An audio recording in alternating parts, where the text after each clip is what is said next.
How's everybody doing out there? Peasant chat. That's right, we're talking to poor people today. On a Sunday, 1 week before this whole Christmas break, we're going to be off, I believe, the 21st, actually the 25th Monday, all the way through the 29th Friday of next week.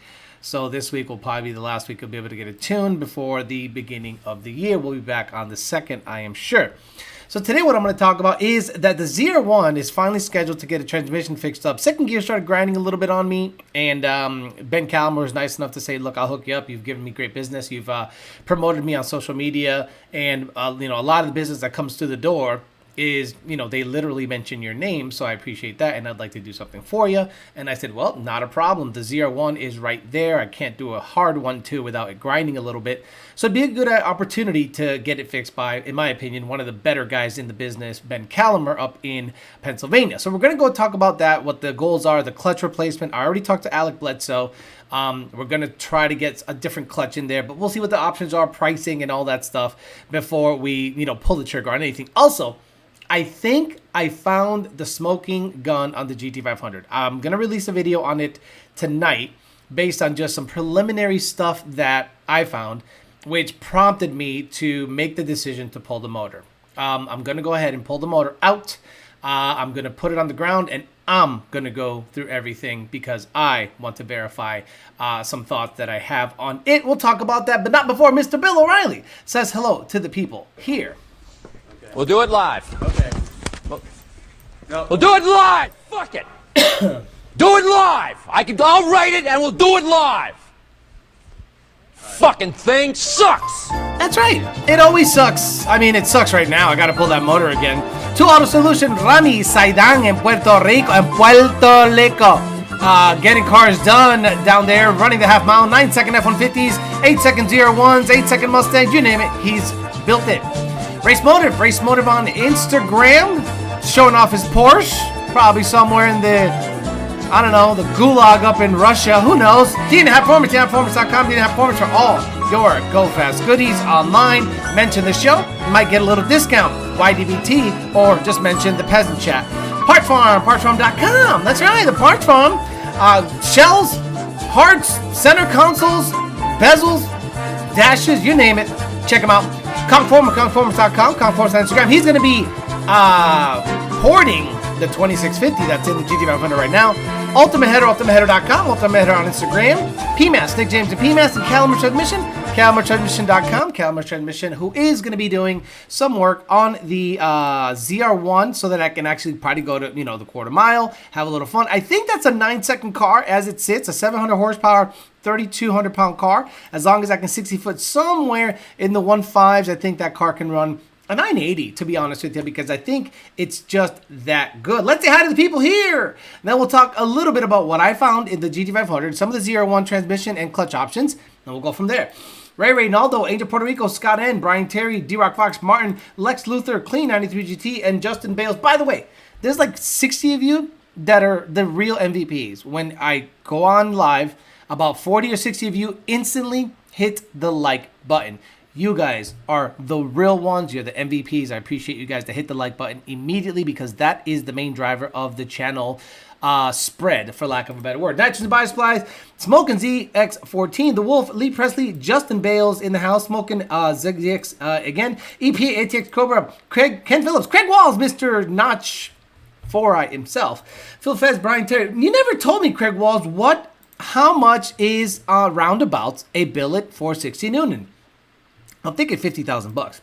Brian Terry, Big Guns, Darren Harper, Smoking ZX14 again, TJ Skorsky, Brian Terry, Slater, Elliott, Jay Green, Smoking JT, Brian Terry again, Wesley, Douche did it, Smoking again, Brian 500 times, spamming the shit out of the chat, underrated and technical, Twan Legend, oh my god, this guy Rogers just went all out, Jappa, Brian Terry, Coyote Fury, underrated and technical. James Williams, hey, I hope you're feeling better, brother. We're all praying for you. Leon Phelps, Brian Terry, Nito Diaz, Marcus M, underrated and technical. Justin Bales, thank you for becoming a paid member. That is the best way to support the channel. It goes right in my pocket. So does Patreon stuff. Gregory Ovitz, Nito Diaz, RoboStyle, Donkey Mac, Brian Terry, Nuxo, Go Fast Repair, Smoking again, Brian Terry, JD Swag, Mr. Mandip Singh, Terry Gray, James and J, Not Just Bias Play, James Williams, 11-second clips, 2 JZ Fox Body, Alfredo Morales, Harley Taquache Mo. Let's go all the the way to the bottom. Martin, Cluster, Michael again, Sneaker, Ken. Kellen Stock says, Alex, you need to get an illuminator, pretty much. Cody Kelly, your average ZR-1 probably not going to get, you're probably going to get recommended the Monster LT1 triple disc. Nope. I got recommended an RPS clutch because monsters are trash, according to the people in the know. Harley Takwachi, Monito Diaz, Mindy Bear Batman, Ashley Fox, Black Cat, Jackstan Jeeper, and Corvette S550. Okay, let's talk about it. Craig Walls, correct. Right around $50,000, buddy. Okay, so a Billet Noonan 460 small block Ford is going to run you about $50K, but that motor can take 3,000 horse plus, correct? As far as I know, based on what I've read. I've done a lot of looking into engine stuff, and this is one thing that I've always avoided, and I'll be honest with you guys. I've always avoided going deep into the mechanical end of things, because once you step into that world, now you are responsible. Now you are responsible for everything that goes on, and everything you hear you can't ignore. Jared Wells asks, if I'm pulling the motor on GT500, it's never fun. Are you pulling it with the trans attached? No, the transmission is cake. The transmission is literally shifter, crossmember, drive shaft, and 4 bolts that bolted to the transmission. 6 bolts that bolted to the bell housing, and I can slip the trans out, but I have to find a proper cart. The nice thing is it gives me time to buy some tools that I need because I already did the job once. I am not bench pressing that transmission in and out of the car. So the car is going to have to go up and down a couple of times, but once the transmission is out of it, I'll leave the long tube headers. You kind of have to leave the long tube headers installed, and I'll just pick it up like I did last time. But the problem is all the stuff in the front has to come off, all of the accessories, and it on the GT500 specifically, especially on the coolant end of things, it is ridiculously complicated compared to Coyote. So once you're kind of aware of what engines do and how they operate, you now can't ignore certain things. So we all know I got the engine built, and I discounted anything mechanical being an issue, and that's why I really concentrated on sensors, tuning, which I knew it wasn't going to be tuning, bypass. A lot of you are on the right track, but one thing I didn't count on is a critical part being reused. So you guys remember, a lot of you guys that follow the channel, I'm saying you guys really follow the channel.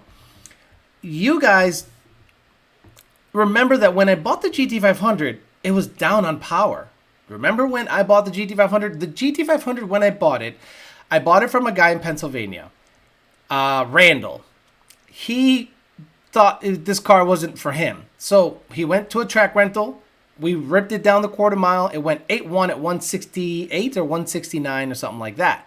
So I thought, man, this thing flies. 8.1, and apparently that was a personal best for the car. Fast forward 6 months or so, I get the car, and when I take it to the track, it never duplicates that number again. It goes 8.3, 8.4. It lives in the 8.4, 8.5 range. Then a whole host of issues popped up. IAT issues because of the cooling system not being proper for the intercooler. Transmission leaking nonstop. I had to then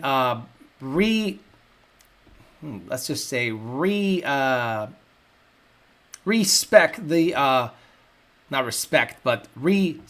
or make the car drivable for the street. So then I had to install a mechanical diode in the converter, which is a Billy Badass cone converter. And then, it just never ran any good. So I was always down about 150 to 200 horsepower. After installing a TVS, made 993 through a loose converter, I was like, that's not great. I mean, the Whipple made 1100. I'm like, that's not great. A Whipple 4.5 on a 10-to-1 motor with cam should make, a little higher than 1100, at least closer to 12. But it never made that kind of power. So I'm like, okay, there's a loss of performance somewhere. Once the chain broke, the secondary timing chain broke on the GT500, okay, sent it out. Now, luckily, nothing was broken in the motor except the secondary timing chain. So theoretically, I could have just had it rebuilt on the cheap, check things over, make sure everything's good, check clearances, maybe slap new bearings on there, polish the crank, who knows. But I chose to go the max effort with what I had. I said, well, it's out. Let's bump up the compression. Let's get the bigger chains. Yada, yada, yada. But a critical component was reused, and it was the valve springs. And, maybe I should have paid more attention to the build sheet or something like that. But I'm one of those crazy guys that if you have 7-year-old valve springs in a car, you should replace them. Right? Especially if there was a loss of power. Now, checking valve springs, I'm sure there's some kind of method, and I'm sure that they were checked, and I'm sure they were within spec. Who knows? But after 7 years, I mean, and now you're bumping up compression. I don't know. Maybe there's going to be more stress on these little springs. So this is what we determined happened. We determined that the intake valve springs on cylinder 4, 8, and 5 are just weak, like ridiculously weak. Not broken, Ashley Fox. We think, and this is a theory because I haven't proven anything yet. I feel, based on my experience and Jake's experience, is that what is happening is when the intake cam opens the valve, allows air to go in, and then when it is closed or commanded to close so that the combustion can happen in the combustion chamber, and then the exhaust cam opens the valve and lets the air out, something is happening right there that is allowing the intake cam to flutter, or the intake springs to flutter and stay open, or maybe not close properly. And the combustion, believe it or not, goes backwards. So what I started noticing, and Jake started noticing, because Jake was over here for like 4 hours. We did everything. And this is how we proved it. He said, take the belt off of the blower. The car will basically be NA. I said, okay, because the belt is only responsible for the blower and the AC. I don't have AC. So we took the blower off. I went out on the street, went wide open throttle. It read to 7,500 RPMs, no problem. Slow because it's going through the rotors, through that little tiny entrance of the intercooler. But it felt like a NA S197 with like a tune. And I gave it some shifts, and the transmission, finally, I was able to do some watt 1, 2, 2, 3s. Thing read to 7,500, no problem. So Jake goes, there it is. It's a valve spring issue. I go, really? He goes, think about it, Alex.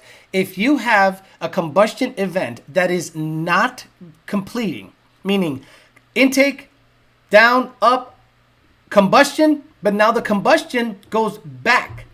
The way we know there was some kind of combustion event going backwards into the intercooler and up into the rotors is there's soot. There's literally carbon buildup in the intercooler. If you know anything about GT500s and intercoolers, they're usually super clean. The only thing going in and out of there is air, not even oil, because I have a catch can. I don't have the positive crankcase ventilation going through the cold air. I have a catch can, and it is exhausting all the crankcase pressures out through this little can. So there is no oil intake happening. So we feel that there is some kind of valve float issue. So the way I did some vetting is this, and I don't know the following to be true, but again, based on my mechanical knowledge and based on my background, this is what I feel should not happen. I should not be able to push down a intake valve when it is fully extended.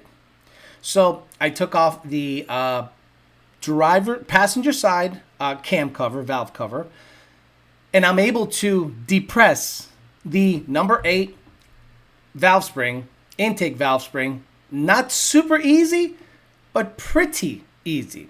So I went, well, that's not normal. So I sent this to some people in the know, and they're like, yeah, that's probably not normal. And it's probably a good idea because there is a sudden loss of power. Remember, guys, if you have valve float, it's going to come up as a misfire. A lot of you guys that install like a Hellion Stage 1 kit with stock logs, right? Stock exhaust manifolds. What you're going to see is a restriction. So what happens is the factory valve spring on a Coyote exhaust side, because you're now dealing with turbo stuff. Exhaust side might be prone to floating because you're not able to get the gases out of there fast enough. So what's happening is it's bunching up, causing a high boost number. So when you are, let's say, at 11 or 12 psi on an old school Hellion kit, you're going to experience valve flow. That's why a lot of turbo guys upgrade to pack 1234X springs. They go, well, you need this. And it's a Band-Aid, because I've seen stock valve springs do fine on properly sized turbo stuff. But, a lot of people, especially turbo Coyotes, they tend to they tend to just put valve springs in it, and it's a band-aid for the issue that they're having, which rears its ugly head a little later down the road. Now, you're going to start also seeing, like Cletus's car, right? We noticed that Cletus's car, the Coyote, he kept complaining that he had to put so much pressure on the dome to achieve like 30, 32, 33, 34 PSI. We're like, wait, there's a restriction somewhere. You're probably having a higher boost number than you used to, and it's not flowing like it should, meaning there's probably back pressure in that kit, right? Or there's an issue in the motor. Who knows? Well, in my case, the boost is happening pre-exhaust. It's happening right at the top of the motor. So if there's going to be a weak intake valve or valves, the issue will basically, it's like deadheading up against itself. Imagine an air pump trying to pump air up against a wall. Because if the exhaust is, and the combustion is happening, but it's trying to come back up into the blower, into the intake, basically weak valve springs, you pressurize it, you combust it, and then it tries to go back in, it will slow the engine down. So you have to look at the engine in slow motion, okay? Now, I'm not saying it wasn't checked. That's not what I'm saying. What I'm saying is it probably was checked at the time, but maybe they were just on the cusp of being okay, and then maybe after I finally went wide open throttle, because one thing you can't check on a spring is how it performs under load. And I am shoving 25 pounds of boost, which isn't a lot for a GT500 built car. But maybe with the compression, which I don't know exactly how that works, the dynamics, but it prompted me to go, okay, the two things that I've checked on this motor have been an issue. So a lot of people tend to go, well, things happen, it's racing, whatever. No, I paid good money for this, so I'm like, I'm gonna check some stuff. So the cam cover situation, easy fix, but imagine I'm not mechanically inclined. Imagine I'm just a regular customer, and I don't even know how to take a cold air apart. So I would have been into a shop for labor, for blah blah blah. But luckily labor's free on my end. And then once Jake and guys, I put over $500 in diagnosing this car. Sensors, I replaced every sensor on the car. Every sensor that had any value. MAF, O2, cam, crank, and 2 sets of plugs. Each set of plug is like 80 something bucks. And the time to do that, not an issue, not a sensor. I have flashed the car with 6 or 7 different tunes, trying to, see if it's a tune issue, and it wasn't a tune issue. I was about to take the injectors to get them resurfaced again until Jake said, no, pull the blower belt off and we'll see what's up. And sure enough, luckily he was, and oh, by the way, I bought 8 new coils to try to diagnose this issue. Just to like there is no better vetting. But imagine if I'm just some guy, this guy, it'd be harder for him. So what I'm going to do, because I am going to take complete control of this operation, is I'm going to take the motor apart. I'm going to take the motor, put it on the ground, and I'm going to take the heads and, check the springs. I'm not going to replace the springs. No, the right thing to do is have them looked over, third party, and have that. That's the right thing to do to me, because I don't want to be in a situation where it's, fool me once, shame on you, fool me twice, shame on me. Or like George Bush said, you can't get fooled again. But again, I'm not blaming anyone. I'm just saying I'm going to take control of this operation. And I'm going to take the motor out in my week off, my Christmas vacation. I'm going to take the motor out, do what I got to do. Just verify that everything's good. Actually, I should just get springs put in. Like, don't even check. Don't even check the springs. Fuck that. Get them replaced. Check the seat. Check the installed height. Check everything that is I can check, and then I can at least say everything has been checked. Like compression, by the way, compression check was done. It's 205, 210 on every cylinder in a high compression 5.8. So on my end, everything has been checked, done, and vetted. So now the only thing, because it does have good compression and it seems to drive good NA, go ahead and have the springs looked at. So that means take the heads off, send them out, and then have everything, checked properly and go from there. And then check everything else. Because now if the motor's apart, I'm going to go through everything with a fine-tooth comb just to make sure that everything else is kosher, because I'm also hearing a very tiny noise, and Jake heard it. And it sounds like bottom end noise. And I'm like, I can't ignore that. It might be nothing. It might be the Tremec whipping around, but you can't ignore it, right? You just can't go, well, it's fine, no big deal. So I'm going to go ahead and do that. So again, I'm going to be 100% responsible for this motor's future, and anything that happens after from this point on, it's on me. So I want to make sure that everything is good. So I'm going to take 100% control of this operation, because remember, guys, I told you guys that if you guys want me to, recommend and stuff, I can only go by my experience. So now, there is experience, so then we can make proper recommendations based on it. Like, power by the hour, transmission, tuning, obviously Lund, turbo kits, obviously Aldo, obviously people that, Senior makes badass kits, but, for himself. Or he understands how everything needs to work. So now, based on experience, I am learning, and this is, if anything, I can make lemonade out of lemons, and I can actually go ahead and get you guys some content based on what I learn. That's it. So yeah, look, yeah, absolutely going up. If I do, I already did a filter cut, Alex Underwood, everything's okay, but there's a very tiny noise, and we're like, me and Jake looked at each other, and I'm like, But again, I'm taking control of this whole operation. ZR-1.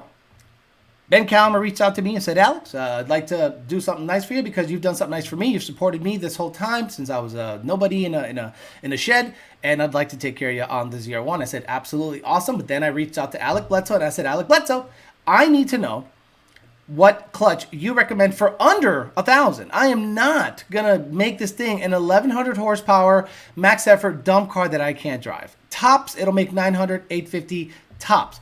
So he's like, I would recommend RPS. I wouldn't,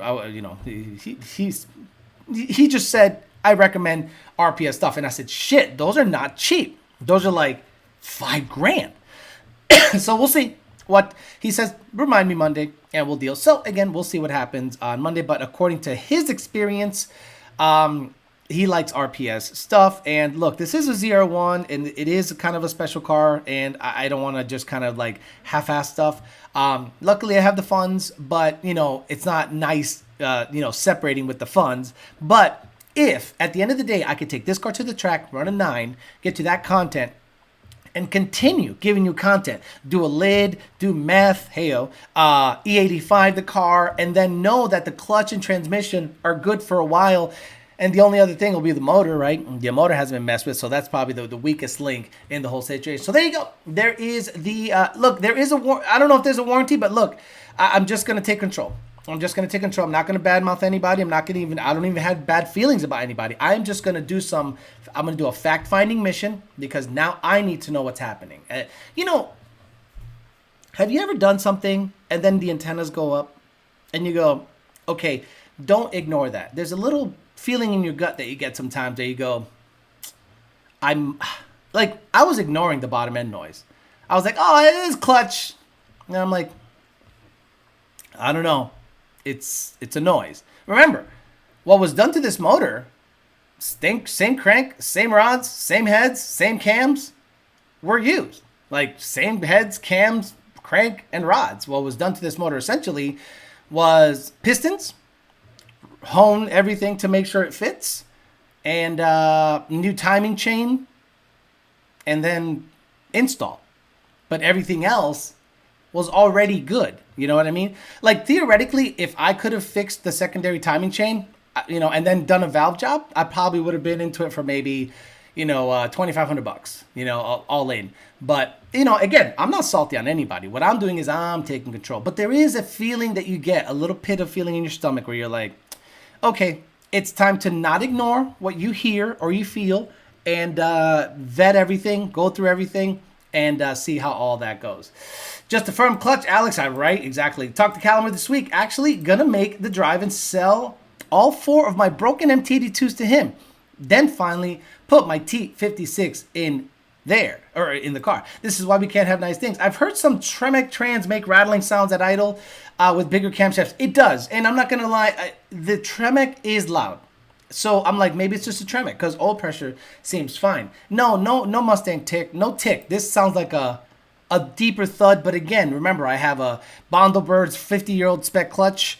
I have a new RXT ready to go in, and which isn't great, but it's a T56, billet gear set, G-force, faceplate, dog this, shit that, whatever. So I don't think the clutch really matters at this point. Data has no emotion. Good. Go to dig and then adjust. Exactly. I'm just going to do this. I'm going to take it out. I'm going to look at it. There's a couple of parts that I'm curious about, and I'm just going to look at that. And if everything looks good, and just got to send the heads out, get new valve springs installed, check the valves, that the seat, the height, and everything was cut properly, then party. No big deal. Just come back, put it on, and go. Some of you guys are asking questions I can't answer because I don't know. And I'm not saying I'm protecting. I literally don't know. All I got was a motor back. I put it in, followed the procedures. Now it doesn't make boost. So there you go. Yeah, I'm about there, Kona Blue. I'm about there. I've actually had thoughts of Coyote swapping it. I'm going to be honest with you guys. The 5.4, 5.8 ain't it. It ain't it. If you've dealt with, I get it. Maybe the Coyote is raspy. You don't like how it sounds. Da-da-da-da-da-da-da-da. I trust a Coyote, a stock bottom end Gen 2, Gen 3 Coyote in here with 20 pounds of boost more than I trust a built 5.8 with a 2.6 TVS. The RPS twin disc is gonna be smooth, and the discs are light, so the trans is gonna shift like butter any RPM. It used to be like 2,600 after tax and shipping, but now it's like 2,900 give or take. I could swing that. It's not a problem. I want to hug you. You shouldn't be going through this. Please hug me. No. Okay, understand this, guys. There is a point in life where you stop being angry, and you, not that you ignore that, but you want to learn. And I any money that I spend on anything, and it does not come out to be the outcome that I wanted, I call that tuition. You're going to, hot rod college. And some of these lessons, fortunately, unfortunately, have to be learned through payment. And if you can spend money, learn, but this is the key. Do not repeat the mistake. Then I think you're better off in the long run. And again, I'm not here to bash nobody. I have no, I just want to take 100% control of this operation. I trust Ben Calamer. The transmission has performed flawlessly. His job is done. Now I got to see what's going on with this motor. And if we find a smoking gun, cool. But based on just my very, very basic mechanical knowledge, we're thinking it's the valve springs in that. Don't ignore your emotions. Exactly. Hey, Theo, have you used X-Clutch before? No, don't know what X-Clutch is. Just park GT500 and stay with Old Faithful Fox Body and run a number. Nah, just park it. Just park it. Dude, you have no idea. This is now a battle of wills. I'm not going to lie. I didn't like how quickly that engine... again, I'm not here to bash anybody. I love you. I'm not here to bash nobody. Okay? I have friends in the industry that did me solids. But... I still don't know what the issue is. I am suspecting springs. So I am just going to start from scratch, hit the reset button, take the motor out, and then tear it down myself. Not the whole thing. Now, I'm not going to take the rods out of the bitch. I'm going to take the heads, probably send them somewhere. Or we'll see. Jake is going to help. And Jake has done this so many times that he can guide me a little better. And he's willing to guide me. And you know why he's willing to guide me? Because I'm willing to put in the work. See, there's one thing about Jake that I appreciate. He says, Alex, do this. I do it. And he goes, damn, you're fast. You're fast. You work fast. I said, well, why the fuck am I going to wait? He goes, if I were you, I'd take the cam cover off. Boom, took it off. He's like, it's off? I go, it's off. He goes, when are you going to install the sensors? The sensors are installed. When did you install them? At 8 o'clock. I had a bit of a lull and I blasted them in. And he's like, shit. So now he goes, Alex works. Alex is about that life. So he goes, Alex, if you're willing to take the motor out, I'm willing to help you replace the springs, but the front cover has to come off and the cams have to come off. Then I took it a bit further and I go, why don't I just have everything checked? Third party. But we'll see, because Jake is very knowledgeable and we'll see what he says. Because the best outcome would be take the cam cover off, take the front cover off and the cams off, and just reinstall new springs. But the problem is this: you need to know the install height, you need to know what the seat is, you need to know everything to shim it properly, to do it properly. If not, you're going to be slightly inconsistent on all of the cylinders. So it's probably better to have a machinist that has his own shit, that sets everything up, has all the dial indicators and shit, and he can do it properly. TOBs can be loud and mimic knock. Does that data log show when cold what the sensors are catching? The sensors are not catching anything. Morning, Alex. Question: why my Lund calibrator would tell me not to go over 50 psi? Gen 2 packs in car on the 85. Gen 2 packs because you probably have manual Amador. How much you want to bet that you have either an FIC 1000 or an ID 1050X? Manual Amador. Tell me what injector's in the car. Coyote Keller says just so much more reliable. Coyote just so much more reliable. Abso-freaking-lutely. Sell it and get a boss. I can't sell it right now because it's just a rolling chassis. So I would have to get 30. Who's gonna pay 30 for a Shelby rolling chassis? Or as is? I'd have to get 50 as is. Nobody is paying 50 as is. I am over $100,000 in this car included. So understand, I am now learning. I'm taking control. I'm not leaving it up to anybody. I want more Hush Money content when it's going to the Fab Guy. It's going to go to the Fab Guy probably the last week this year or the first or second week of next year. Damn, Alex, making me feel like shelling the Shelby and build a race car. Leave it to Beaner. The Shelby 5.4s, 5.8 are good up to 850. Anything past that, you're just rolling the dice. So then you build your 5.8 and it makes 1200. Cool. I think it's unreliable. Now, of course, some idiot is going to tag me on Instagram and go, Alex said it's unreliable.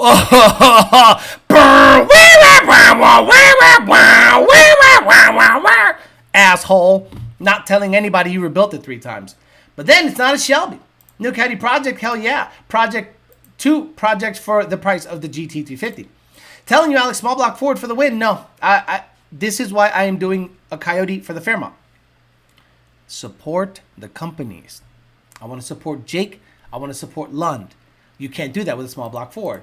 When you pay attention. Illuminator bottom end and Gen 2 heads over the Trinity all day, every day, dude. Mustang Lifestyle learned the hard way. Also with his 5.8, he just scrapped it and said, forget it. Rican 5.0s says, I love that saying. Aluminum. Illuminator 2650 TVS, make 1,000, run your 8 stick and sell it. Yeah, no, you can't just throw an illuminator in it. It requires a Coyote engine harness, stupid stuff. Engine, nope, not getting. No, I'm not here to blow. I'm not here to give anyone any smoke. I'm gonna take control of the situation. Eclipse is onto something. Boss 302s are going up in value, bro. Thanks to your channel, I brought my 86 notchback last week. Okay, I brought my 86 notchback last week. Wife's not too happy about it. Oh well, you'll get it all good soon. Yeah, I think so. Like you said, you pay, then you learn, and it never happens again. Exactly. Yeah, someone give me 60 grand for that car. It's gone tonight. I don't give a fuck. There's so much I could learn from Jake. I'd love to work for him one day. Yeah, okay. A lot of people have worked for Jake, and this is what happens when Jake gets an employee. They think that they're going to be in a sexy job, that you're on the cutting edge of like Coyote technology. No, it's a job.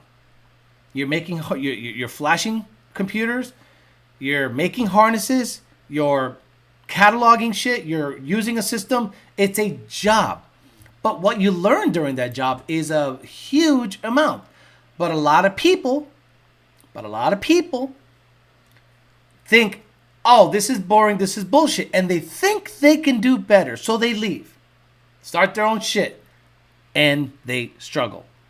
If you're going to work for Power by the Hour, you're not going to make a shitload of money because there's not really much to do that requires that much money. It's now basically become a Coyote swap situation where people reconfigure motors for swap stuff, put pans on, this and this and that. But Jake's knowledge is in the R&D, which is what Lund does, and he does internally also. He is working on something right now that I think is cool, but not for the race car guy. It's for the everyday guy, and it has to do with 6R80. 3 new products he is going to come out with on the 6R80 in about a year or 2, and he's been working on them for a very long time. Oh shit, so many comments. I run the X-Plus twin disc organic and it's good for about 900 horse torque and it's not heavy. Ceramic is good for around 1200, a bit more grippy. You can do this, brother. Doing things yourself is always the way and more assuring thing. Take GT500 motor, pipe polisher Sam. He is a machinist. Everyone wants to build a motor but don't want to deal with the potential issues that comes with it. Exactly. That's why I'm not here trying to give anybody any smoke. Shit happens, but I'm going to take control. It's one thing for shit to happen. It's another thing for you allow for shit to happen twice. And I'm just going to do the right thing based on my experience. And I'm just going to take control.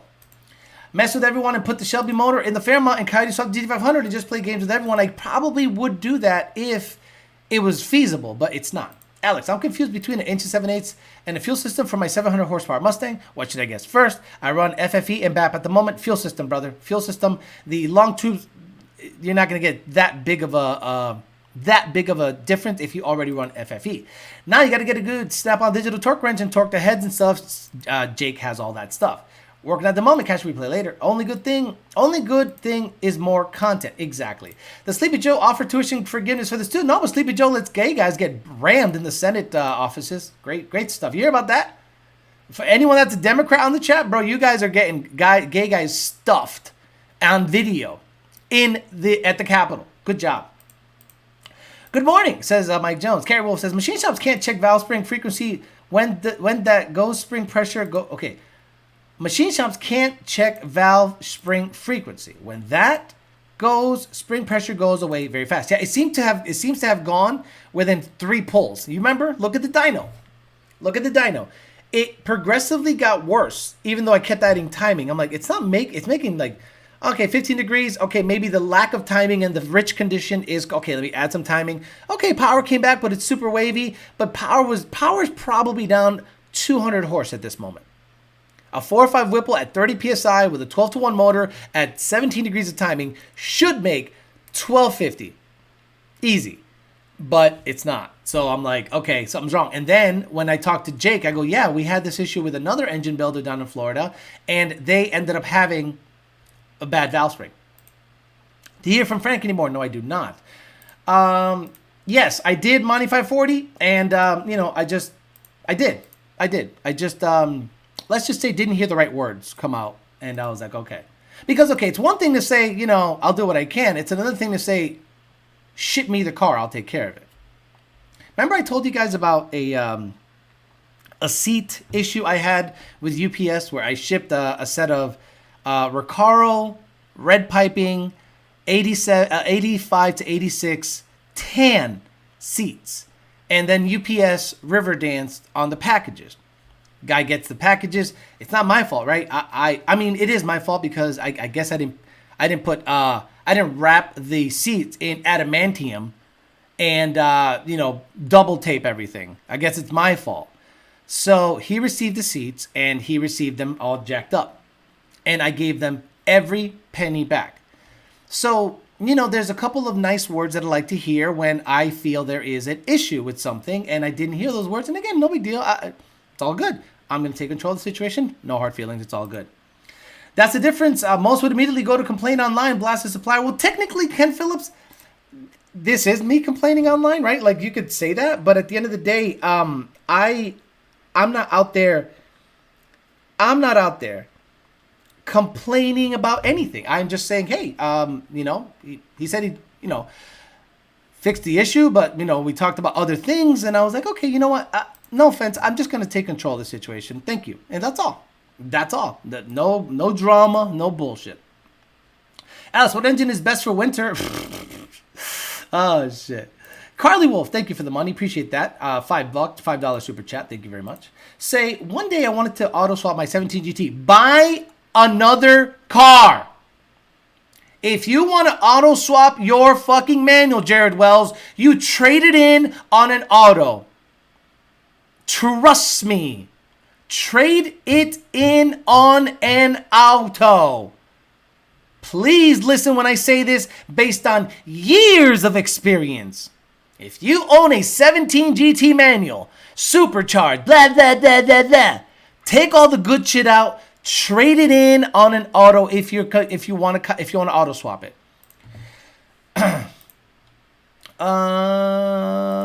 I've always wanted to just put myself through a motor rebuild college class for a month to rebuild my own ship. Admirable. You want to take control of your build? Well, Turvey is just a phone call away. No, it wasn't Hunter. It was a staffer. Dude, you guys didn't know that a staffer was getting rammed on video? There is a gay sex tape of a staffer, a Biden staffer getting rammed in a Senate office somewhere. Fuck that. Fuck this administration. Crackhead son. Trans flag going up. Trans people at the White House during like Easter, I think. And now this guy's getting butt fucked in one of the rooms. Bro, get out of my face with that shit.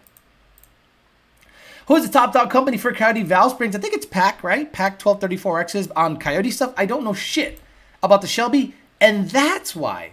I was, look, I'm not gonna lie to you. I was down, man. I was down. This is why. So I work really hard, and I trust people, and I want to make sure that I am surrounding myself with the best people possible. So, when I didn't hear the magic words, what would have made me fucking ecstatic? Ship me the car. All right, you pay. Okay. No. Okay. No. But I wasn't mad. I went, okay, okay, check this. Oh, okay, check that. Okay. All right, forget it. Jake, come over here. Let's look at this. Ba, ba, ba, ba, ba, ba, ba, ba, ba. Junior, come over here. Senior, come over here. And blah, blah, blah, blah. Talk to third party. Da, da, da, da, da, da. Okay, let's take the belt off the fucker and let's see if it revs to 7,500 RPMs. Okay, it is not the tuning. It's not the fuel system. It's not the bypass. It's not the blower. It's not anything. It's the motor. So what part of the motor? Jake thinks it's valve spring. All right, let me go look through my invoice. Was there new valve springs ordered? It looks like there weren't. Okay, no big deal. They were checked. But then I thought, damn, that explains the power loss. Since the day I bought the car from Randall, and I've owned it, it's never run an 8.1 again. It's always been 8.3, 8.4, 8.3, 8.4, 8.3. And I'm like, where's that 8.1? I thought this thing, and then I put it on the dyno, it was down like 100 horse. I'm like, okay, now, if that part was reused, even though it was checked, it gives you it solves and answers a lot of the questions in your past. Guys, do you know how difficult it is to buy a $60,000 car you could barely afford because you thought it was such a badass ride? You get it, you pay it off, everything's good, and the thing is just full of issues. So then when you fix all the issues you thought were there, then the chain lets go. Okay, cool. Chain lets go. Gonna get a brand new fresh motor. Gonna be in there, be in the money. Upgrade to a T56. Pay for that, sell the 400. Okay, I'm gonna go 8. Then now the thing makes 9 pounds of boost. So, but it at least gave me a potential because I still haven't 100% said this is the issue. It gives me an answer to why it was always down on power, and if I can fix this on my own with the help of Jake, I'll just feel great, right? Like, how great would I feel if I go, have someone else do the valve job, new springs, bring it back, new gaskets, seal everything up with Jake, put the cams where they need to be. I put it in, I put the trans in, I do everything, and the thing makes 1,200 horse. I'm going to be pretty damn happy. You'll know, I'll listen, says Jared. Well, yeah, seriously, trade the car in because I'm telling you to swap it, bro. Dude, it's so crazy. Who River Dance on the GT500 engine? Nobody. Hey Alex, S197 owner here, Hellion Twin 6266. Plan to install Gen 3 block, Gen 2 heads. What compression do you suggest, 11 or 12? Honestly, it depends. 12-1 is not a problem. You have more tuning window if you have an 11-1 motor. But you'll make more power with less boost with a 12-1 compression motor. But you have less of a tuning window, meaning, you can't throw a bunch of timing at it and fuel. So I think I would do 11-1 if you're going to build it. I did 12-1 on the GT500 because I was only going to run like 20 PSI. But then I got greedy and I'm like, I have the TVS and that's 24 PSI. The Whipple 4.5 is 30 PSI, but I don't think it's 30 PSI because it's actually making more power. I think it's 30 PSI because it's wildly inefficient compared to the TVS. And I'm going to have guys, this is a potential content factory now. So Engine stuff. I'm going to bring you engine stuff. That's right. I'm going to bring you engine GT500 stuff. The blower, the TVS, is going to get ported by Kong. So now I'm going to be able to port the blower, put that on, and put that up against the 4.5 Whipple. And then I should be able to get your content on cam install. I should be able to get your content as much as possible. We'll see what Jake allows me to video, because I'm going to say, Jake, I got to get paid for this. Like, this is going to cost me even more money. So, and time. So I got to get paid for this. So let me at least video it. He hates being on video. So I have to convince him to be on video, not talk, just be in the shop. Hey, I'm new here, says Muscle Man, and Minibike says, saw it on Daily Caller. I saw it on X. It's all over on X. I should have stayed Gen 2. I traded 1782 for a 10R80. Channel support, Marquise. Thank you so much for the channel support. Don't forget the Coke they found at the White House as well. Exactly. Alex, can you explain really quick why a supercharger on Coyote 85 needs a return style fuel system? You need 30% more fuel than gasoline. And you're going to hope a stock fuel pump does that? You need 30% more fuel to run E85 on a Coyote. And you're going to hope a Gen 1 or Gen 2 stock fuel pump with a BAP is enough to run it. Stop it. Surprised you got done like that after you repped them hard and had so much patience, especially waiting for pistons for months. Again, I'm not here to... You know, there's a couple of ways of looking at that. I like him very much. I like the engine builder. He's great. As a person, he's great. I'm just going to do this on my own. That's all. No, I'm not here to bash nobody. I'm just going to do this on my own. That's literally it. Like, I'm not protecting anybody because I didn't get fucked, right? Now, if I take the motor apart and I find more stuff out, I'm still not going to go out there and talk shit. I'm just going to go keep it in the memory banks for later. That's all. Again, I think I'm a little mature on this one. Carbon copy the engine from Seniors GT500. That's hot little combo. Yeah, but the problem is that's a good chunk of change stage whatever FFRE motor that he just doesn't give to everyone. So new springs were installed? No, they were not. It was the same springs. Just got off night shift. Dropping a like. Watch replay later. Monty Rogers says, sounds like when I bought my F-150 new, full of issues. I know Coyote cylinder heads, there is a special tool by PQI that allows to replace the valve spring with the head still on in the car. You just need to put pressure on the combustion chamber to hold. No, I want the whole thing checked. I want the head out of the car. I want the whole thing checked. Leave It to Beaner says, the valve spring issue reminds me of when Mopar kept replacing short blocks on this one car in the 80s. All the while they should have done a long block because the head kept making short blocks fail. Sounds like a factory Ford vehicle. They reached out and told me the low brake fluid sensor won't alert me unless I get it updated by them. You tearing the car apart, finding out what the problem is, and fixing it, seeing the power come back will make you may not want to sell it. That's why I have a connection to my car. I understand that, and I might keep it. Who knows? I can swing it. I can keep it. I don't need it. You know, I'm not saying money's great, but I work really hard for my money. I'm out there busting my butt a lot.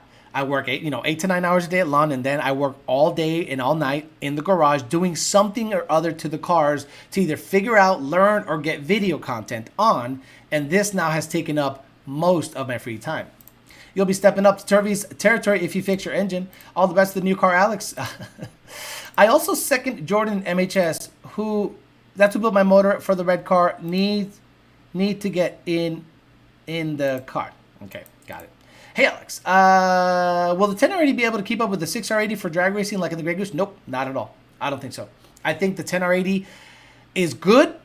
The aftermarket, I'm sure, will support it, but the 6R80, in my opinion, is in another level.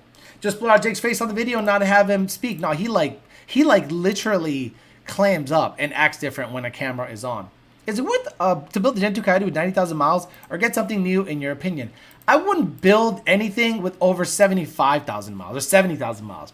I wouldn't build anything. I wouldn't trust it. But again, there are cars that are beat to within an inch of their life at 50,000 miles. So it all depends on who owned it for those 90,000 miles. If it's a California special and some blue-haired lady ran 87 through it and never went over 4,000 RPMs, sure, fuck it, why not? But you need to know the history of the car. Parker says, I think a stage 1 bend caliber MP2 is sufficient for a full bolt on 85 Gen 2 NA, just for some peace of mind. Sure. Jordan at Modular Head Shop is a wealth of knowledge. I would have sent my heads out there, but he wasn't looking for new work, and I'll send my heads to Brett Barber at AF. Does FFR master Trinities? I don't think so. I don't think so, Coyote Kelly, and I wouldn't ask because, you know, he's a busy guy. He's a busy guy. I don't want to like throw the Lund name out there to get favorable anything.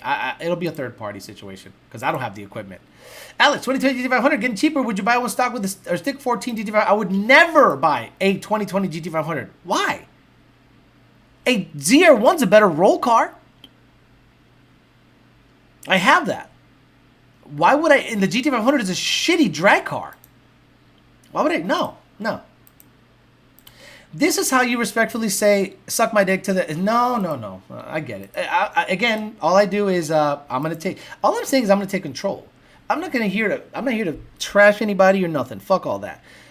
Because, you know, again, tuition. You have to fail a lot to learn.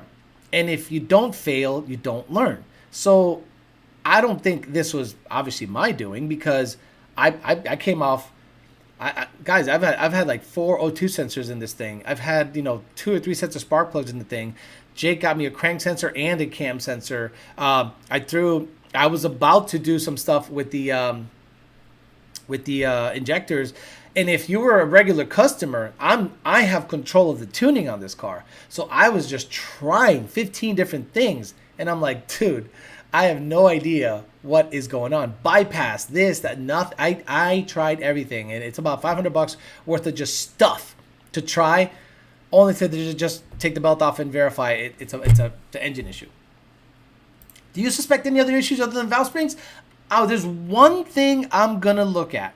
I am looking for one thing, and if this one particular thing is installed in my car, I'm not gonna make it public, but I'm definitely not gonna be happy. Saw Toby D channel put on ESS G3X and got a Lund tune on it with a Calamar order. This channel's influence is obvious. Yes, that kid, he goes to my gym.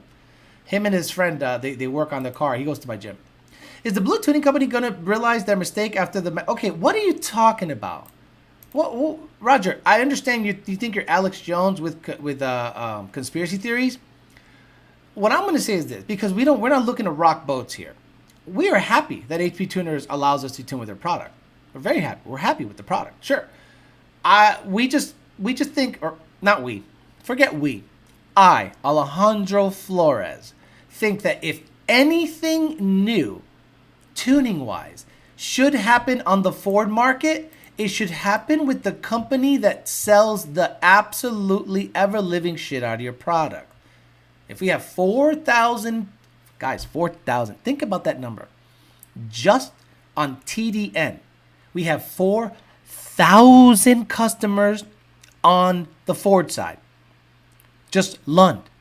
So that means we are probably number one by far on all platforms. Right?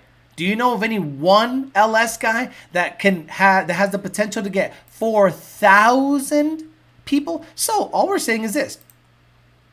If anything new pops up, please give us the first right of refusal. If you guys have a way of flashing a 24, Senior will buy a 20. You know how many customers we got that have a 24 Mustang and literally say this, I will ship you the car and you could keep it in perpetuity for any R&D that needs to happen. But we wouldn't do that. We buy the vehicle. That's right. We would go to AutoNation or whatever, right across the street, and buy a generic ass 24 if we felt that there was a potential way of flashing or tuning it, and if a company that we dealt with was close to that. So if there's a company that we deal with that is close to flashing this car, why not work with the people that tune the car? Why work with the people that gut the car? Work with the people that tune the car. Because who's going to tune the car? At the end of the day, Lund is top dog, whether you like it or not, whether you like us or not. If you have Lund derangement syndrome, that's fine. Have it. But understand this. In order for you to yield the best results, you have to be on our program. And that's been proven over and over. So maybe the hatred of Lund, the Lund derangement syndrome, gets into some people's head and goes, I don't want to fuck with Lund. I want to say we did it first. And I want to say that we're the best. Okay, fine. But at the end of the day, if you could have a 2-year, listen to me. You could have a 2-year head start. And once Lund starts tuning it, they become the best at it.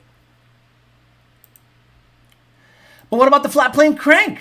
Love the channel. Alex says, let it rip. Everything about putting a stockish powertrain back in the GT500 probably wouldn't make the channel any money, but at least you'll be able to enjoy what it has to offer reliably sexy at 700 horsepower. All I got to do is lower boost to achieve that.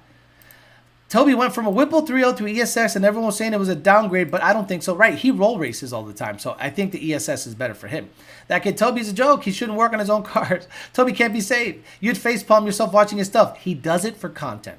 I asked him, hey, Toby, did you really put a MAF sensor in the elbow? He goes, no, I did it for content. So if you understand what he's doing, look at him as a yellow douchebag light.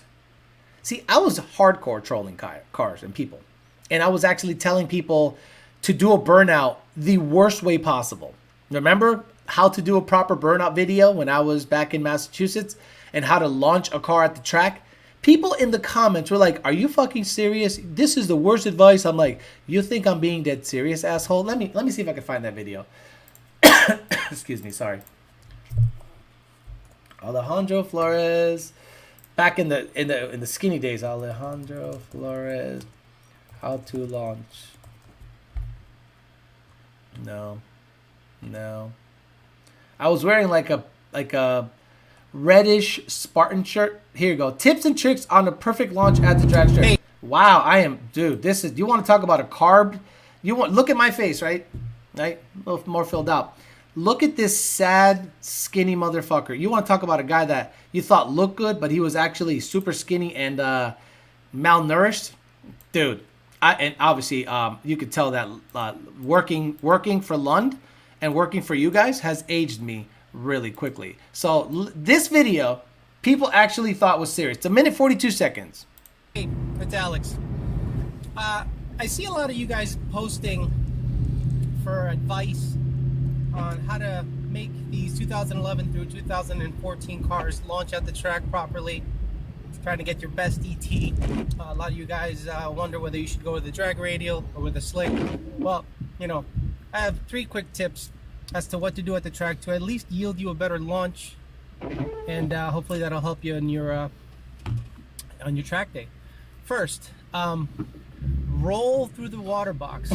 Basically, if you have a regular size front tire, whether you have a slick or drag radial in the back, doesn't matter, roll right through it to make sure you carry as much water as possible to the starting line. Because you understand, backing up to it is for noobs. You understand? You got to roll right through it, just like John Force does. Second of all, do a John Force type burnout.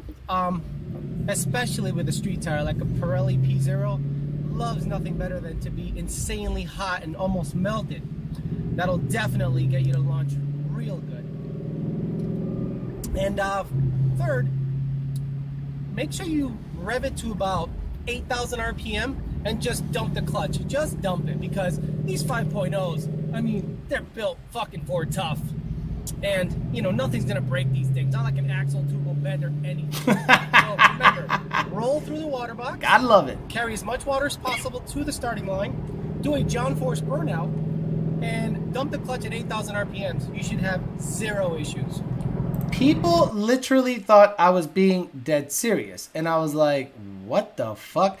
So, sort by top comments.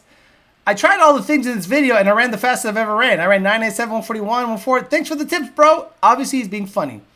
Hey, man, nice video. I thought it was going to be something serious until you started giving the tips. LOL, on the serious and blah, blah, blah, blah, blah. I told you this last night at the track. Car went low 6s, almost went fast. Where is the one was like, you're a dumbass.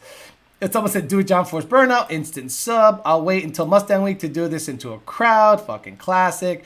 Blah, blah, blah, blah, blah. So, Toby, or whatever the fuck his name is, he's just that. He's just like a vanilla version of that. That's all. Can we talk about the seat and the seat bracket you made when you was mad and that's what got your mind off of everything? I feel that way most days. I'm not, dude, I am not mad at this situation at all. I am actually excited to find out if the weak valve springs were the cause of the power being down when I first bought the car and the current cause of the lack of boost. And if that's the case, win for me. Right? Obviously, I'm out good money, but the chain broke, so the motor had to get gone through anyway. So it's okay there. I only wish, I would have probably said, look, I'm not an engine guy, so I didn't even think about valve springs, you know? So now I am hyper focused on that. So I'm like, okay, now that I understand how everything works, why wasn't it changed? No big deal. Not mad, because if he spec'd them out, and he thought that they were within spec, that's okay. Obviously, there's an issue now. Fix it, Alex, and move on. Is that Stoughton or Western Mass? Western Mass. Stoughton, guys, I was 9 months old when I left Stoughton. And I left Stoughton because my dad stabbed a dude at a bar over a pool game. And we had to get the fuck out of Dodge and went to Puerto Rico. I learned how to plasti dick from Yola Douchebag. I remember watching that video without any knowledge, and the water thing was hilarious. I think Palm Beach Channel thought that video was real when driving their customers $100,000 GT500 builds. Oh, Nardi Mercado. Spicy. Mustang Lifestyle claims he builds his tunes from scratch. No, he doesn't. Do you know what you need to build tunes from scratch? Do you know what you need to do to dial in torque tables? He thinks from scratch is an already vetted base file, like from SET. So, let's say you open SET and you have SET software. You can then go 91 octane Coyote file. They have a value file. Boop. JLT. Boop. And LU47. Boop. Tuner. No, he does not build them from scratch. Sorry. I remember you saying you won't sell the GT500 till it runs an 8 stick. Exactly. Alex, honestly, the funniest video I've seen you post was your YOLO bobblehead hilarious. I don't even understand why that was funny. I saw that video and it was so stupid. I thought it was so stupid. It wasn't even funny at all. And people were like, oh my God, the bobblehead thing is so hilarious. And I'm like, it is? Boy, you guys have a low bar when it comes to comedy. But that's okay. I thought you were selling it if you had to pull the motor. Yeah, that's what I thought too. But no one's gonna, who's gonna buy it? Tell me, guys, are you gonna buy a $50,000 or $40,000 car with the motor not in it, not running? How about a rolling chassis for $30,000? Shelby, 8,000 miles. Good rear end, caged up, 850, da-da-da-da. If you do, hit me up. If you got $40,000 and you want a rolling chassis, I'm keeping the fucking motor and trans, you can have it for $40,000. I'll put that motor in the Fairmont. It just sucks to have to do that work twice. Garage build Coyote, I might have to do it 3 times. I've come to that realization. Damn, Alex's dad was wild. I remember dad was... So the story goes like this. So dad, rest in peace.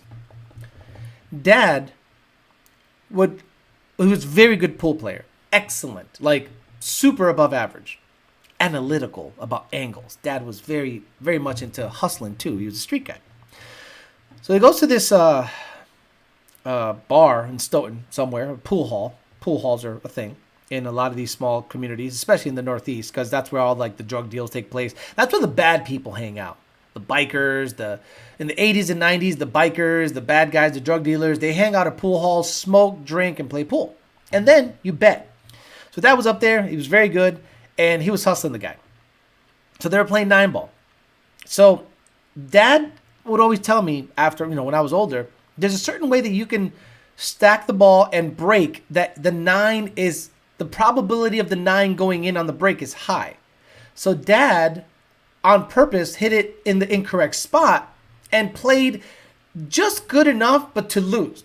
So then when the guy was up 2 games, Dad goes, hey, double or nothing. Cool. Then on the break, boom, Dad would sink the 9-ball. On the break, when you sink the 9-ball, you win. So then the guy wasn't happy. Now he owes Dad double the money back. And he wasn't happy about it. So Dad had a little Swiss Army knife, right? And he called it Maggie. because he loved watching MacGyver. Remember the show MacGyver? He always had a Swiss Army knife he could make like an atomic bomb with and gum.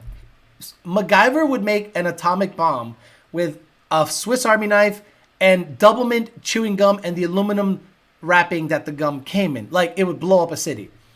So Dad would call it Maggie. So the guy supposedly started talking shit, came at Dad. Dad pulled out Maggie. Maggie had the longest knife. He just went, sang sang, in the tummy. And that's how Dad would talk. He'd go, bueno, vino pa acá. Yo le hice, sang sang. And I was out of there. And I didn't know what the fuck was going to happen. I don't know if the dude was dead, but I'm out of there. So we took his people, and we fought, Mom, Dad, me, my brother, my sister, boom. We all went to Puerto Rico because he didn't know what the hell was going to happen. I'm an engine builder. I installed my own cold air intake. If you rename the sucked off lung file scratch, you can say you're starting from scratch. Well, this is the problem, right? Some of those people potentially have files up to 2015. See, files became available. Now, if you have files up to 2015, vaya con Dios. The 11 and 14 stuff's okay. The 15 and 17 stuff was built by someone who got fired. And that file drives like absolute garbage. You could lower the boost and sell as is. No, you can't. 11-second eclipse at 10 PSI. It starts to do that issue. I mailed the letter, put it in the box myself. I'm a mailman, changed my mind. The insurance company would be buying it one way or another. Alex, so we're not getting Fox Body content anytime soon? No. What the fuck is wrong with people? I don't have people working for me. I don't have a tech working for me nonstop. I don't have a big garage. I have 2 little tiny garages. I work a full-time fucking job. And in my off time, I'm not going to be 30 hours deep to get you content on a Fox Body. I got to do the oil pan because it's leaking, the rear main seal and the oil pan. Then I got to see what I got to do about the suspension and install it. I got to do torque box reinforcements. I got to do an anti-roll bar, and I got to get rear drag springs. That's going to take some time. Oh, and by the way, it's Christmas time. I like how these people think I'm just going to bear down and just every week give you a new... Guys, give me 3 months. That's when you got to wait. That Fox Body gives you content every 3 months. If you actually look at the schedule, 3 months. The Corvette every 6 months. That's how it is. That I'm a one-man show. You're going to have to wait. Boy, these people think that I'm just like, oh, I'm just going to go install stuff. Bro, stop it. You can just swap a 5.4 and sell it. Oh my God, the good old days, exactly. Bro, if I can find a 5.4, if I can find a 5.8 for good money, I'd stick it in and enjoy it until the situation gets rectified. Super above average. If you can stick a 9-ball on the brake, Maggie for the win. Arm wrestling is a thing, and pool holes too. I'm in New Jersey, and I stay out of those places. Duct tape. Third time equals Coyote swap GT500. Right. Alex, you swap a stock 5.4 GT500, sell it to a dealership like Mustang Lifestyle. So Alex, we're not getting Escalade content anytime soon? That guy on this chat that just bought his Fox Body and got in trouble with his wife just got real sad. Right. Like what? How long does it take to take a transmission out, clutch, bell housing, flywheel, and do a rear main seal in a car? 6 hours? And then now the car's immobile. So I'll do that when I have time. The Corvette is going to go to Ben, going to get a transmission, going to get a clutch. He's doing it. So you won't see that for months.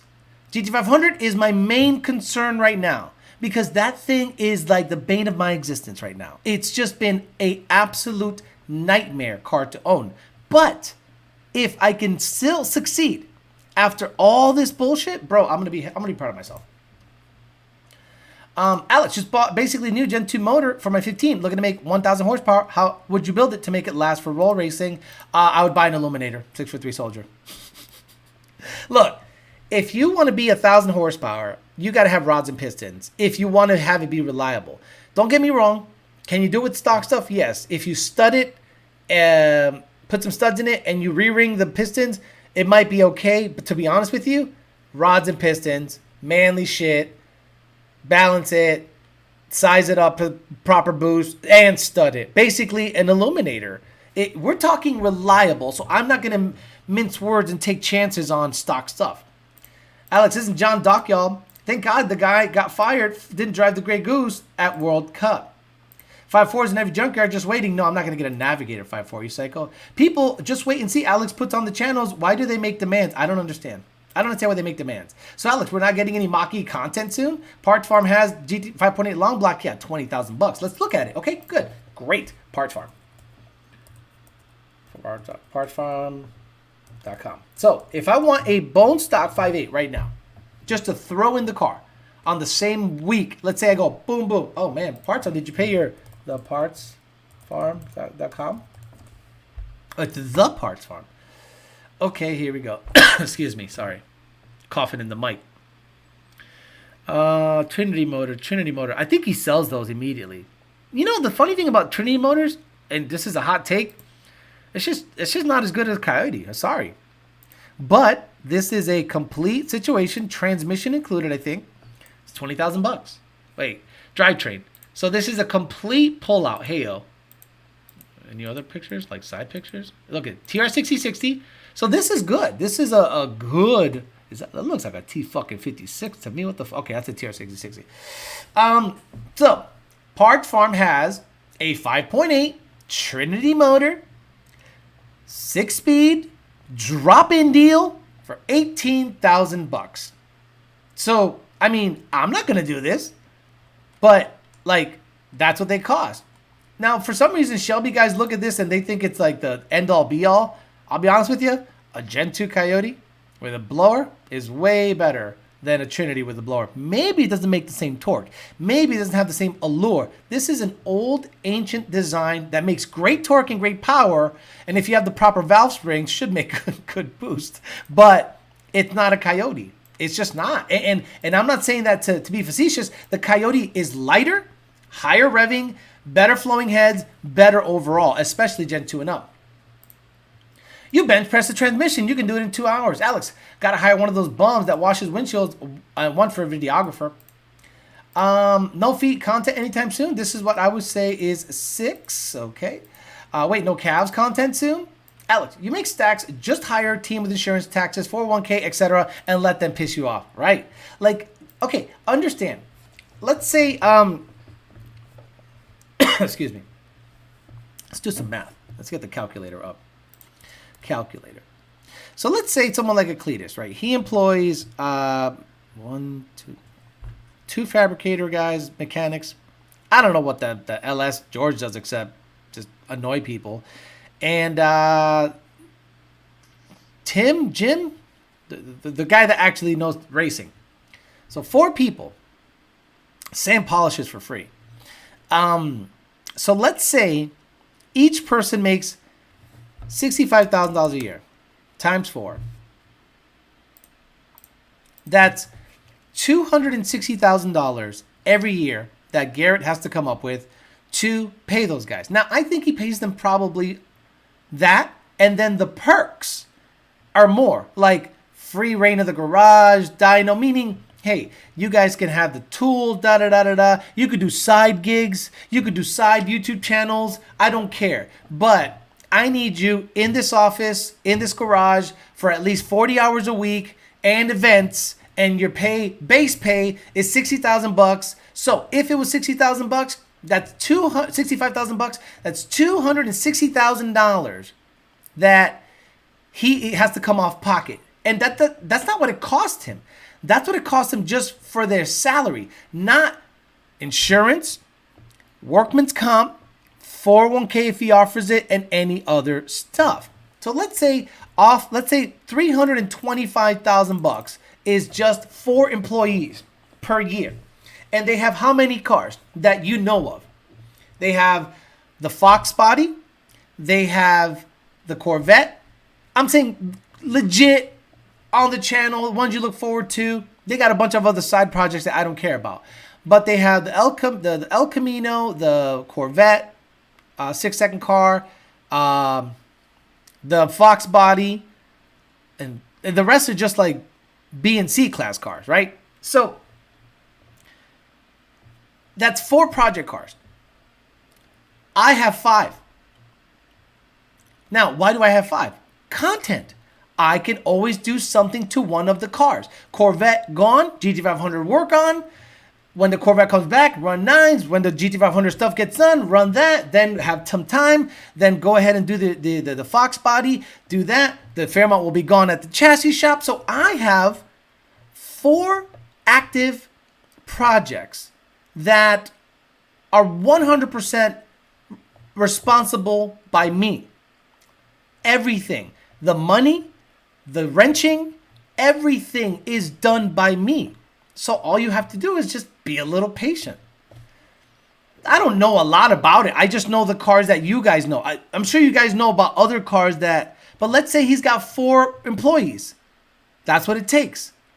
So Alejandro Flores now has to work on these cars himself, video himself, edit himself. So understand, you get the content. You just got to be patient. That's all. Coyote House guys shouted out Lund on the Street Alpha podcast. People waking up to Boosted Coyote. Don't know who any of that is. Alex, what's your plans during Christmas? You want to know what I'm doing fucking during Christmas? I'm working on cars. I don't have a Christmas like you guys have Christmas. You guys get to get fat, hang out, go to the missus, hey, eat, chill out, open presents. I ain't got none of that shit. I am working that whole week. But Alex, Cleater's able to pump out videos daily. Why can't you? Part Farm just posted a T56 Coyote on 3 kit for sale on IG. Maybe a stupid question, but why did supercharger manufacturers stop making the 2300 rotor packs? Are the 2650 that much more efficient? No. I don't think so. But it was the latest and greatest, so they, boom, put it out there. The same reason that VMP stopped selling 2.3s. See, I think some stuff is in the market that shouldn't be in the market. Like a 2650 for a small block Ford. In theory, awesome. But let's say you build your motor properly. Look at LSs, right?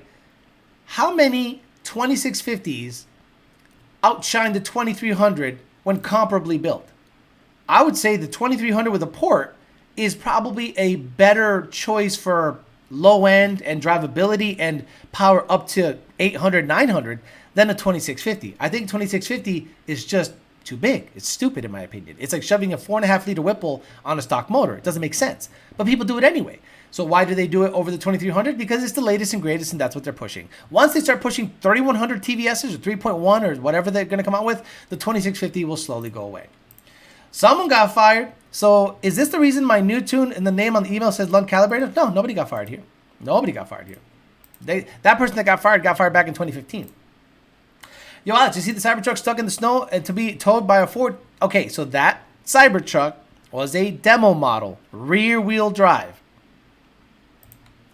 Probably that's probably on the low side. I bet the Fab guys make $100,000 a year. I don't think they make $100,000. If Cletus is paying him $100,000 a year, he's a good guy. Can't forget the people he employs in his merch. Right. I'm just talking about the nice thing is I gave you just the guys that can wrench. So the guys that can wrench probably make $65,000 a year, and that alone is $300,000. And you wonder why I don't pump out the content. That's why this is easy to me. I can be here for an hour and a half, and guess what I do after this, right? I have a podcast, and I upload these to the podcast, and then I make clips. Listen, please, understand this. And I hope this really sinks in to a lot of you people. Everything you see on social media from me, YouTube, Instagram, Facebook, X, and YouTube, is 100% done by me. Nobody is next to me getting a cut. Nobody is next to me getting holding a camera. Once in a while, a little lady holds a camera. That's it. But actually 99.99% of everything you hear, see, talk, edit, clips, is 100% done by me. So just be patient. You'll get the content. I mean, if I did this full time, I don't think I'd make more money, but I can get more content out there. That channel is at least 1 million gross in income per year, especially to finance everything he does. I'm sure he has like 10 to 50 on payroll. Same here, kids. Gonna make that money. Bleach Blondie, Java, Ford, Motorcraft, oil. Okay. A comer pasteles, comer lechón, arroz con gandules, a beber rum. So that's what you're gonna do on Christmas. Me, I'm gonna work. Alex, don't forget to mention about the week off coming up. Lund closing for Christmas. Yeah, Lund is off. 25th to the 29th, we ain't around. They're going to be with their families. My stupid ass is going to be working. I'll be selling gift cards over the Christmas. The Christmas. JD Swag. I'll be selling gift cards over the Christmas. With the right tires, it wouldn't have gotten stuck. Alex, people are so weird. Like, if our American trucks don't get stuck, come on, with the right tires, it would have gotten stuck. Are there even small block 4 people out there asking for 2650s? No. Seems like a product that's meant for nobody. Exactly. Alfonso says, hey, Alejandro, I have 15 Coyote. Clutch got replaced with a McLeod RST. Came back from the shop, not running. It's making a loud whining noise when the clutch is pressed in. An idea what it could be? Let me see. You took your car into the shop because you had a clutch issue. You put a McLeod RST clutch. Now the car has a loud whining noise when the clutch is pressed. What could it be? Let me think what the issue could be if you took it to a shop and they installed the clutch and it makes noise. Take it back to the shop. If you had to choose today, Whipple VMP Utterbach for the Coyote platform. What's the application? Roll, drag, what's the application? I have a 2.3 and 2.8 pulley E85 6R80 and want more, and I don't know how to get it with this setup. Thinking about going 2650, but I really want Turbo's advice. Boost Addict. Can you guys read that again and tell me what the hell's wrong? I have a 2.3 liter blower, a 2.8 pulley on E85 6R80, and I want more. I don't know how to get it with this setup. Thinking about going 2650, but I really want turbos. Any advice?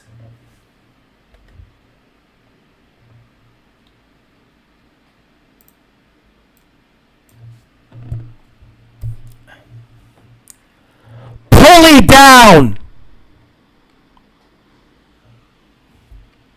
Am I reading that right?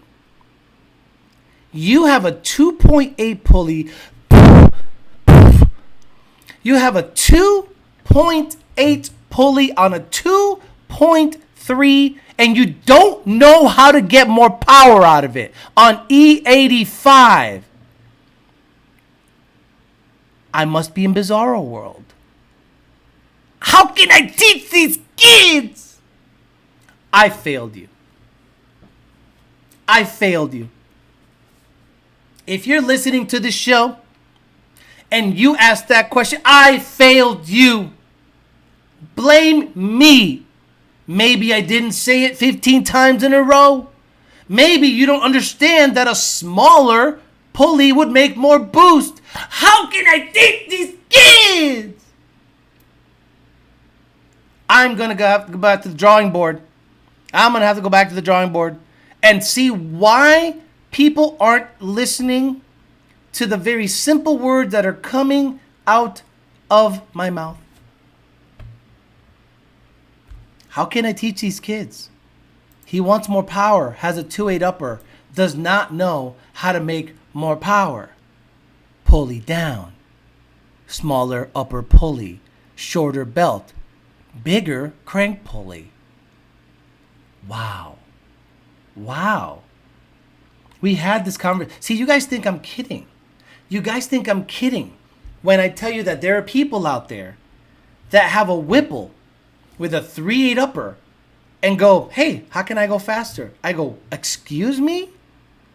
You make that pulley smaller. What? I thought this thing was 1,000 horsepower kit. Not at 10 pounds of boost. Port the exhaust. Oh my God. Must be that Kroger E85. Bro, like, you guys think I'm kidding when I tell you these stories of people saying, well, I don't know. I don't know how to make more power with a Whipple 3.0 on a 3.8 pulley. Alex, what should I do? Buy a smaller pulley. Buy a smaller pulley. Buy a smaller pulley. Buy a smaller pulley. Wow. I thought we were past this. I thought we have reached I thought the people that actually sat there and typed up questions on this chat knew something.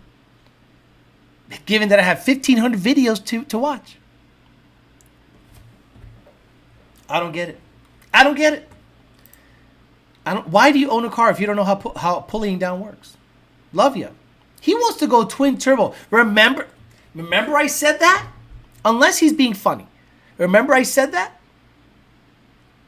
I hope he's being funny. Because if he's not being sarcastic, how can I teach these kids? Put a resonator deleter on there. We have an MDRP resonator deleter. You know there are people that actually listen to him and go, oh my God, your advice saved me. What advice? Which one exactly? But Alex, it's out the E85 pump, but tested 55E and 45 Lizzo sweat. Oh, gross. Don't hate our Kroger 85. It's tested E87 here. Yeah, but what's the 15%? Alex, got a 100 shot on my Mustang. How can I make more power on this setup? Asking for a friend. So, you want to see something funny? Let me see if I can find it. Want to see a dead body? So, this is what started to make me clue in on the fact that I might have issues with the valve springs. That's number 8 and number 4. Soaked, and it looks like somebody slapped one side of the plug with soot. The other side is clean. And look at the timing mark. It's right at the beginning. It has like no timing in it. Oh, throw more timing in it. Really? That's gonna make the soot not appear on one side. So that tells me if the valve is staying open during the combustion process, the intake valve, and shoves combustion back the wrong way, it's just gonna look nasty on one side of the plug like that. And I said, let me start taking this thing apart so I can do some vetting. But he wants turbos, right? And even more. Like, do you know one of the biggest issues with turbos? Actually, this is the problem with people who have some mechanical knowledge, but not a lot of common sense. Anybody on this chat that knows how to wrench can install any turbo kit. The issue becomes understanding how it works.